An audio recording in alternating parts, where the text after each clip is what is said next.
पर्यंत आलो, पण खरं तर आमच्या हृदयानंच आम्हाला बिल मागावं याच्यापेक्षा जीवनात दुःख काय असू शकतं. वडिलांनी सुद्धा स्वतःच्या धर्मपत्नीकडे पाहून स्वतःचं जीवन समर्पित केलं.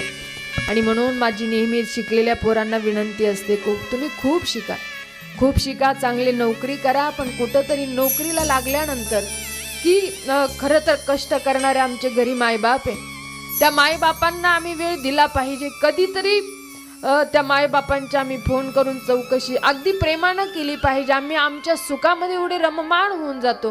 पण एका कविताकारानं फार सुंदर कविता लिहिली आणि त्या कवितेद्वारे मात्र आम्हाला खरं तर गोड मार्गदर्शन केलं की ऐका, जसं डोंगराआड गेलेला सूर्य आम्हाला उद्या कधी ना कधी या डोळ्याला दिसणार आहे, पण एकदा की मायबाप आपल्यातून निघून गेले की पुन्हा या डोळ्याला इच्छा जरी झाली तरी पुन्हा या डोळ्याला आपले गेलेले मायबाप मात्र कधी दिसणार